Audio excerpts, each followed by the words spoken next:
फिर से आपके अपने YouTube channel college group of study में। मेरा बच्चों आज हम आपके लिए फिर से एक बार लेकर आए हैं क्लास 10 की मैथमेटिक्स के सेकंड चैप्टर की सेकंड वीडियो, जो कि बहुपद से रिलेटेड है, जिसके बारे में हमने पहली वीडियो में पढ़ा रैखिक बहुपद के बारे में, जिसके ज्यामितीय निरूपण के बारे में पढ़ा। छोटा सा टॉपिक था वो, जिसमें हमको बस यही देखना था कि भाई हमारे एक्स अक्ष को कोई वक्र जो है, कोई रेखा जो है कितनी बार काट रही है, जितनी बार काटेगी उसी के अनुसार उस वक्र का नाम होगा कि वो द्विघात बहुपद को निरूपित करेगा या त्रिघात बहुपद को या रैखिक बहुपद को। तो अब हम बात करते हैं इसके नेक्स्ट एक्सरसाइज के बारे में, जिसके बारे में बात करने से पहले हम थोड़ी सी चर्चा करेंगे द्विघात बहुपद के बारे में। द्विघात बहुपद क्या होता है इसके बारे में थोड़ी सी चर्चा करेंगे।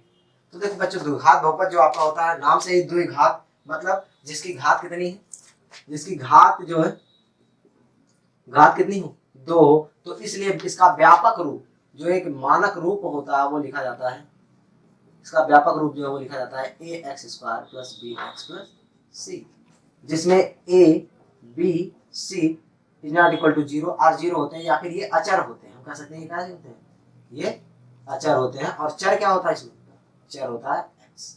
कभी कभी x मिलता है, कभी कभी हमें y भी मिल जाता है। जैसे आप इसको y वाले फॉर्म में लिखना चाहो तो ये आप लिख सकते हो, तो यहाँ पर आपका चर क्या हो गया, y हो गया। तो इस तरह से ये एक जनरल फॉर्म है जो हमें मिलता है, जरूरी नहीं कि वो x हो y हो। मतलब इस रूप में जितने समीकरण आपको मिलेंगे वो सभी कैसे होंगे, वो द्विघात बहुपद होंगे। कुछ बात करनी है हमें इसके शून्यक और इसके गुणांकों की। तो अगर हम अलग अलग इस व्यापक रूप पर ही केवल चर्चा करें तो देखो, x² का गुणांक, x² का गुणांक होगा a, इसी तरह x का गुणांक होगा, x का गुणांक होगा b। और अचर पद की बात करें तो इसमें अचर पद क्या है, इसमें अचर पद आपका है c। तो हमें इस एक्सरसाइज में रिलेशन निकालना है कि अचर पद, यानी हम रिलेशन हमें ये ज्ञात करना है कि इन गुणांकों का इसके शून्यकों के साथ संबंध क्या होता है। तो हमने आपको पहले ही बताया था घात 2 है, इसलिए शून्यकों की संख्या कितनी होती है, शून्यकों की संख्या भी कितनी होगी, 2 होगी। जितने घात उतने शून्य। तो हम क्या करते हैं, इसके शून्यक मान लेते हैं अपनी तरफ से। कौन कौन से, इसके शून्यकों को अल्फा बीटा से निरूपित करते हैं।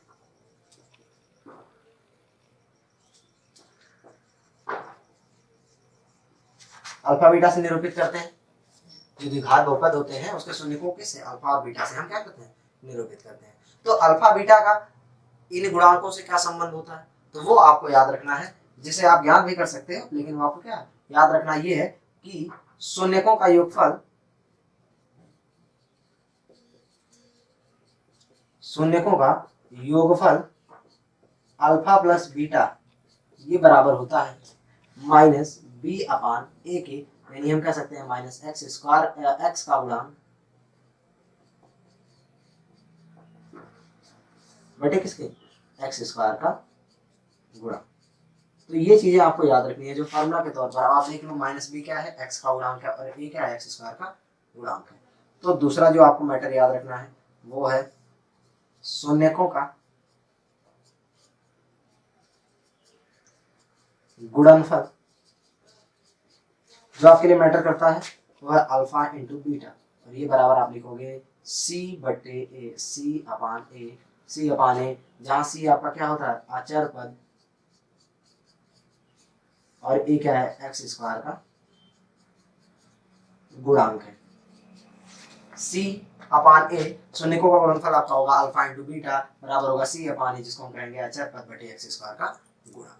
तो ये मैटर आपको पूरा याद रखना है जो आपके इस चैप्टर में आपके लिए जरूरी है। अब एक छोटी सी और फार्मूला जो आपका है, इसे आप नोट कर लीजिए वीडियो को पॉज करके। तो हम आपको बताते हैं एक और छोटा सा फार्मूला जो आपको याद रखना है कि अगर आपको शून्यक पता हो, अगर आपको शून्यक पता हो अलग अलग, या फिर उनका योगफल और गुणनफल पता हो, क्या चीजें पता हो, या तो सबसे पहली कंडीशन शून्यक अल्फा बीटा के अलग अलग मान पता हो, अलग अलग मान पता हो, या दूसरा मैटर जो आपको करता है, या शून्यकों का योगफल अल्फा प्लस बीटा व शून्यकों का गुणनफल, शून्यकों का गुणनफल अल्फा बीटा ज्ञात हो। तो अगर हमें ये पता है, इन दोनों में से कोई भी पता, चाहे ये पता हो या ये पता हो, तो हमें कोई द्विघात बहुपद बनाना है तो कैसे बनाएंगे? तो सिंपल सा फार्मूला है, द्विघात बहुपद हो या समीकरण हो, जब आप पढ़ोगे उसके लिए भी और बहुपद बनाने के लिए भी। तो बहुपद के लिए कैसे बनाएंगे, उसके लिए फार्मूला आपका ये है, x square minus alpha plus beta into x plus alpha into beta equal 0। इसमें रख करके हम क्या करते हैं, बहुपद बना देते हैं। लेकिन ये तब तक बहुपद नहीं करते। देखो, बहुपद और समीकरण में थोड़ा सा अंतर होता है। समीकरण जो होता है वो बराबर 0 के रखा जाता है, लेकिन बहुपद जो होता है वो बराबर 0 के नहीं रखा जाता। तो बनाने के लिए हम क्या करेंगे, इसको बराबर 0 के रख के बनाएंगे। लेकिन जब हमें अपना आंसर लिखना होगा तो इसका जो सरल रूप हमको मिलेगा उसमें हम बराबर 0 को हटा देंगे। तो बराबर 0 हटा देंगे तो वो बहुपद बन जाएगा, बराबर 0 रहेगा तो वो क्या रहेगा, वो समीकरण रहेगा। तो इस फार्मूले से हम बनाते हैं। तो फिर आइए चलते हैं हम आपको लेकर के आपकी एक्सरसाइज पर। तो इसे आप नोट कर लीजिए, वीडियो को पॉज करके नोट कर लिया करिए। आप सभी लोग वीडियो को, जो भी आपको नोट करना होगा, वीडियो को पॉज करके जरूर नोट कर लिया करिए।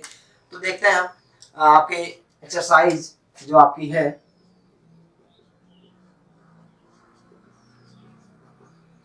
2.2। 1 हमने आपको इसलिए नहीं बताया क्योंकि वो इतना इजी था कि हम आपको क्या बताएं। बस आपको उसमें देखना था कि कोई वक्र किसको एक्स अक्ष को कितनी बार काट रहा है। तो जितनी बार काटेगा उसके उतना ही नाम देना है भाई, कि अगर एक बार काटा तो रैखिक हो गया, 2 बार काटा तो द्विघात हो गया। तो अब बात करेंगे हम लोग 2.2 की, जिसमें आपके थोड़े से इंपॉर्टेंट क्वेश्चंस हैं, जिसमें आपको ये पता करना है, आपको सिद्ध करना है, सत्यापित करना है कि भाई शून्यकों का गुणांकों से क्या संबंध होता है। जो फार्मूले हमने आपको अभी नीचे बताया, पीछे बताया, अभी हमने तुरंत आपको बताया, वो आपको रिमेंबर रखना, याद रखना हमेशा के लिए। जैसे हम लेते हैं इसका फर्स्ट क्वेश्चन, जिसमें ये है x square minus 2x minus. तो एनसीईआरटी की बुक के एक्सरसाइज जो 2.2 से लिया गया प्रश्न आपका है, जिसमें आपको ये पता करना है कि निम्न द्विघात बहुपदों के शून्य ज्ञात करना है। इसे क्या करना है, आपको शून्य ज्ञात करने हैं और शून्यकों तथा गुणांकों के बीच के संबंध की सत्यता की जांच करनी है। तो शून्य ज्ञात कैसे करेंगे, तो ये तरीका तो आपको पता ही है। जब भी द्विघात बहुपद हमें मिलता है तो हम क्या करते हैं, उसका गुणनखंड के उसको बराबर 0 रख करके उसके शून्य ज्ञात करते हैं। तो आइए शून्यकों के लिए हम क्या करेंगे, इसको क्या लिखेंगे, शून्यकों के लिए हम इसे रखेंगे बराबर 0 और इसका करेंगे गुणनखंड। तो गुणनखंड कैसे करते हैं, गुणनखंड करने के लिए हम एक्स स्क्वायर के गुणांक और अचर पद का आपस में गुणा करते हैं, वो हमें मिल जाएगा -8। हमारा बीच वाला नंबर है -2। देखो मध्य पद कितना है, -2 है, और हमने एक्स स्क्वायर का गुणांक 1 और यहाँ -8 का गुणा किया तो -8। अब हमें क्या करना है कि मध्य पद को इसी यानी -2 को -8 के अनुसार तोड़ना है। ऐसे दो पदों में कि जिनका गुणा करें तो भाई -8 आ जाए, और जिनको जोड़े घटाएं, जोड़ो या फिर घटाओ, उन कितना आना चाहिए, -2 आना चाहिए। तो देखते हैं कुछ नंबर हम ट्राई करते हैं। जैसे 8 का कोई गुणनखंड क्या हम ले सकते हैं, क्या कोई ऐसा है जो 8 का गुणनखंड लिया जा सकता है। जैसे 8 के ज्यादा से ज्यादा 2 दूनी 4 दूनी 8 होता है, 4 दूनी 8 होता है, तो 4 दूनी 8 होता है। देखो इसके दो गुणनखंड हमें कौन कौन से मिलेंगे, 4 गुणे -2, या हम कह सकते हैं कि -4 गुणे 2। तो अगर हम यहाँ बात कर ले -4 + 2 की, तो आपको मिल जाएगा -2 और गुणा करें तो कितना आ जाएगा, 8। तो आइए देखते हैं यहाँ पर। अब हम क्या करेंगे, x के साथ इसके मध्य पद को विभाजित कर देंगे, यानी -2 की जगह पे क्या करेंगे, 2 इनकी वैल्यूज लिखेंगे। पहली -4x + 2x -8 बन जाएगी। तो अब इन दोनों से हम क्या करेंगे, x कॉमन लेंगे तो ये मिलेगा आपको x -4। यहाँ से हम 2 कॉमन ले लेंगे तो x -4 यहाँ मिल जाएगा इक्वल 0। फिर एक बार दोनों में से प्लस के पहले और प्लस के बाद से हम कॉमन लेंगे x माइनस 4, हमको मिलेगा x प्लस 2 इक्वल 0। तो शून्य हमें ज्ञात करना है, इसलिए बारी बारी से इनको हम 0 के बराबर रखेंगे। सबसे पहले यदि हम क्या करेंगे x माइनस 4 इक्वल 0 रखते हैं, x इक्वल मिलेगा 4।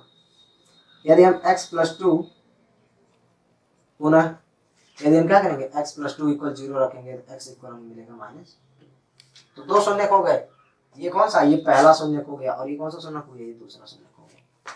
तो दोनों शून्य आपको मिल गए। अब इन्हीं दोनों शून्यों का आपको क्या करना है, रिलेशन बताना है इसके गुणांकों से। तो देखिए संबंध के लिए हम क्या निकालेंगे, इनका योगफल और गुणनफल। तो हम निकालेंगे शून्यकों का योगफल। तो देखो शून्यकों का योगफल ज्ञात करना हमें, तो शून्यकों का योगफल होता क्या है, शून्यकों का योगफल मतलब 4 धन कितना -2। इन्हीं को हम जोड़ेंगे, जो हमने ज्ञात किया, हमने जो शून्य ज्ञात किया उन्हीं को जोड़ा जाएगा। तो 4 हमने ज्ञात किया और -2, तो दोनों को आपस में क्या करेंगे, जोड़ेंगे। और अगर हम दोनों को आपस में जोड़ते हैं तो यहाँ देखो हमको मिलता है 4 - 2 और ये मिला के मिलता है 2। और इस 2 को आप देखो क्या लिख सकते हो, इस 2 को अगर आप लिखो तो -2/1 लिख सकते हो। अब अगर आप आ जाओ अपने बहुपद पे, तो अपने बहुपद में आप ध्यान से देखो -2 किसका गुणांक है, माइनस यहाँ जो -2 है वो किसका गुणांक है, वो है x का गुणांक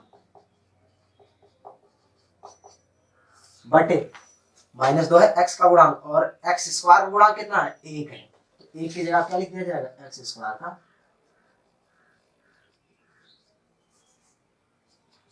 स्क्वायर का गुणांक। तो इस तरीके से हम क्या लिख सकते हैं, शून्यकों का योगफल जो होगा वो 4, इनको जोड़ेंगे तो आ जाएगा 2, 2 को लिख सकते हैं -2/1, यानी अब रिलेशन हमारा बन गया -x का गुणांक बटे x स्क्वायर गुणांक। तो पहला संबंध जो सत्यापित हो गया।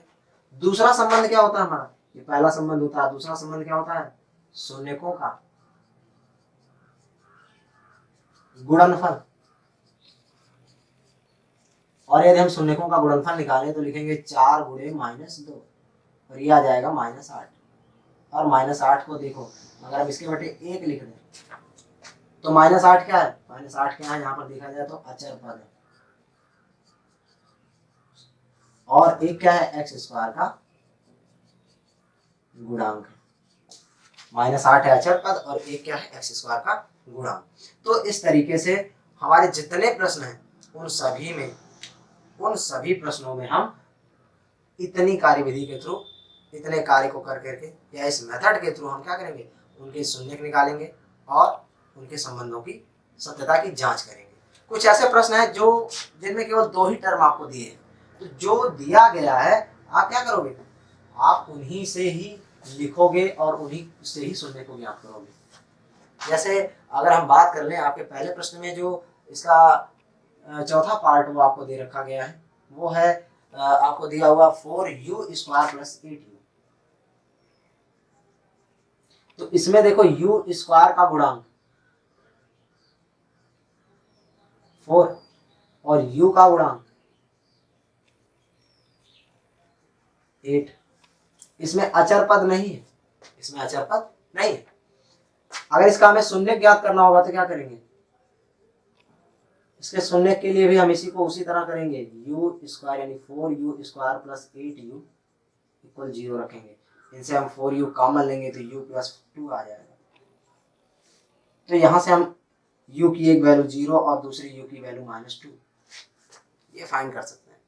और फिर इन्हीं का गुणनफल निकाला जाएगा। एक बार योगफल निकालेंगे तो रिलेशन आपको मिलता चला जाएगा। ठीक इसी तरह इसके बाद वाला जो प्रश्न आपका है वो है जिसमें आपको 2 टर्म दिए गए हैं, वो है t² - 15। नेक्स्ट क्वेश्चन आपको दे रहा 5 जो है वो है t² - 15। और अगर बात करें तो यहाँ t² का गुणांक 1 और अचर पद इसमें दिया है, और अचर पद आपको दे रखा है -15। तो 2 चीजें दे रखी है, t² का गुणांक दिया, अचर पद दे रखा। अगर इसके शून्य ज्ञात करने होंगे तो इसके भी शून्यकों को ज्ञात करने के लिए हम क्या करेंगे, शून्यकों को ज्ञात करने के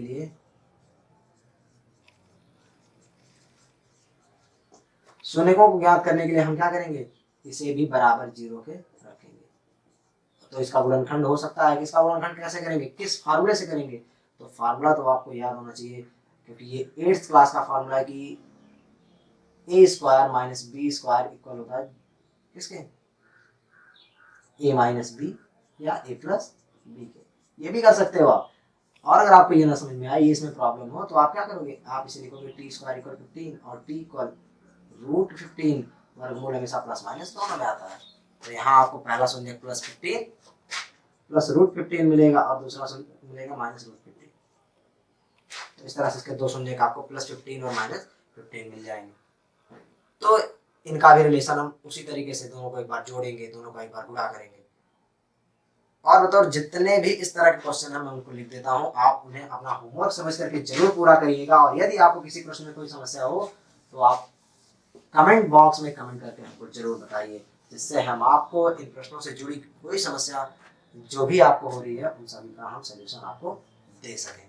तो देखिए जो सेकंड आपका इसका क्वेश्चन है वो आपको सॉल्व करना है 4s square minus 4s plus 1,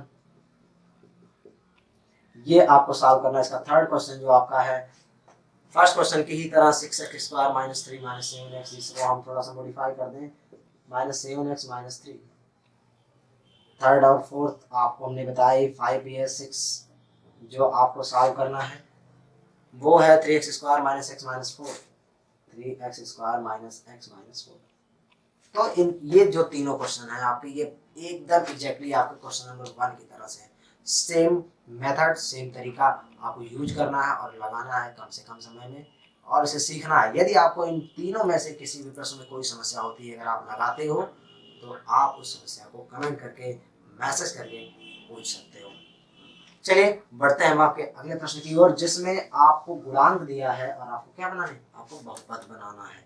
तो देखिए सबसे पहला देखते हैं प्रश्न नंबर 2 का फर्स्ट क्वेश्चन ये है, इसका गुणांक आपको दे रखा 1/4 और 1। ये शून्य का आपको दे रखे हैं, शून्य की नहीं बल्कि हमने आपको बताया था कि इसमें क्या दिया है, प्रश्न अगर हम आपको ऊपर पढ़ते हैं तो देखिए दिया है कि एक द्विघात बहुपद याद कीजिए जिसके शून्यकों के योग तथा गुणनफल दिए गए हैं। तो शून्यकों का योग दिया गया, मतलब इस प्रश्न में आपको दे रखा अल्फा प्लस बीटा बराबर 1/4 और अल्फा इंटू बीटा बराबर -1, ये दोनों आपको दिया गया।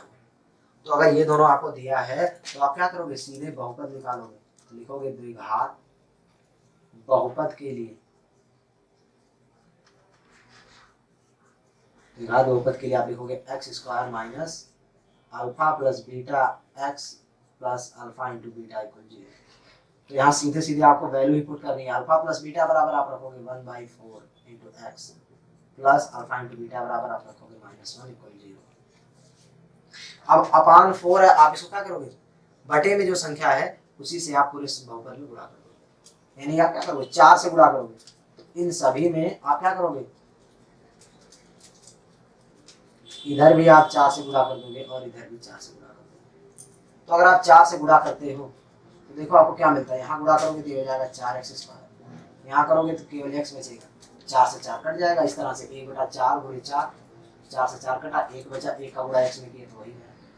फिर प्लस माइनस का होगा माइनस, 4 का हम 1 में गुणा करेंगे आ जाएगा 4 और बराबर 0 का करेंगे तो 0। तो इसलिए अब आप क्या लिखोगे, इसलिए द्विघात बहुपद। मैंने आपको बताया कि बहुपद और समीकरण में थोड़ा सा अंतर होता है 0 का। अगर आप बहुपद आपको लिखना है तो आप यहाँ से क्या करोगे, यहाँ से आप 0 को रिमूव कर दोगे। तो ये आपका हो गया आंसर। तो इस तरीके से हम क्या करेंगे, शून्यकों का योगफल और गुणनफल दिए होने पर हम किसी द्विघात बहुपद को याद करेंगे। तो इस तरह से आप ध्यान से देखिए, आप जितने भी प्रश्न आपको हैं एक बार फिर से हम आपको बता देते हैं इसको। इसमें देखो आपको दिया अल्फा प्लस बीटा बराबर 1/4 जो शून्यकों का योगफल है, फिर दूसरा अल्फा इंटू बीटा बराबर -1 जो शून्यकों का गुणनफल है। बहुपद के लिए आप क्या करोगे, इस फार्मूले का यूज करोगे। ये है आपका इंपॉर्टेंट फार्मूला, ये है सूत्र जो आपको याद रखना है। इसमें आपको क्या करना है, x square minus alpha plus beta x plus alpha into beta बराबर 0, जहाँ अल्फा प्लस बीटा की जगह पे क्या रखोगे आप 1/4 और अल्फा इंटू बीटा की जगह आप रखोगे -1 और बराबर रखोगे 0। अब 1/4 होने की वजह से जो डिनोमिनेटर आपका बन रहा है, जो हर आपका 4 है और 4 से आप क्या करोगे 4 से इससे मल्टीप्लाई कर दोगे, गुणा कर दोगे। तो अगर आप गुणा करते हो तो फिर आपको ये मिलेगा। बहुपद के लिए हम क्या करते हैं, बराबर 0 को हटा देते हैं। अगर समीकरण होता तो नहीं हटाते, लेकिन ये क्या है, ये बहुपद है और बहुपद के लिए क्या करेंगे, बराबर 0 को हटा देंगे। तो इस तरह से द्विघात बहुपद हमें मिलेगा 4x² - x - 4।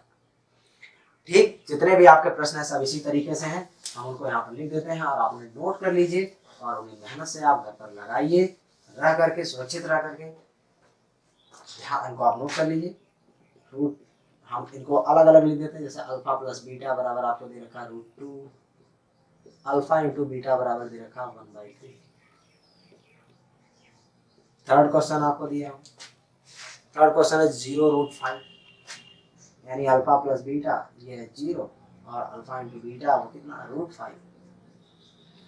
फोर्थ क्वेश्चन आपको दे रखा है 1 यानी अल्फा प्लस बीटा बराबर आपको दिया 1 और अल्फा इंटू बीटा बराबर आपको कितना दिया 1। फिर 5 क्वेश्चन की बात करते हैं हम। तो 5 क्वेश्चन आपको दे रखा -1/4 + 1/4 यानी अल्फा प्लस बीटा बराबर -1/4 और अल्फा इंटू बीटा बराबर है 1/4। ठीक है, इसी तरीके से 6 क्वेश्चन आपको दे रखा है 4 यानी अल्फा प्लस बीटा इक्वल 4 और अल्फा इंटू बीटा इक्वल 1। तो इस तरीके से ये आपके सारे प्रश्न हैं जो आपके लिए क्या होंगे, जिन्हें आप सॉल्व करोगे अपने घर पर अपनी नोटबुक में हमारे बताए गए मेथड के अकॉर्डिंग, और ये आपके लिए होगा होमवर्क। और इन प्रश्नों में यदि आपको कोई समस्या आती है तो आप क्या करोगे, कमेंट बॉक्स में कमेंट करोगे और हमें बताओगे कि सर हमें इस प्रश्न में समस्या है, इस प्रश्न को हम नहीं सॉल्व कर पा रहे हैं। तो यदि आप, तो इसलिए आज के लिए इतना ही। फिर हम आपसे मिलेंगे अगले चैप्टर के साथ, अगली एक्सरसाइज के साथ मिलेंगे जो है 2.3, जिसमें हम बात करेंगे त्रिघात समीकरण या उससे जुड़ी बातों पर, या हम भाग के बारे में बात करेंगे जिसमें भाग कैसे लगाते हैं। तब तक के लिए बेस्ट ऑफ लक। आप हमारे चैनल को सब्सक्राइब, शेयर और कमेंट जरूर करें और सबसे पहले तो सब्सक्राइब करें और बेल आइकन को दबाएं।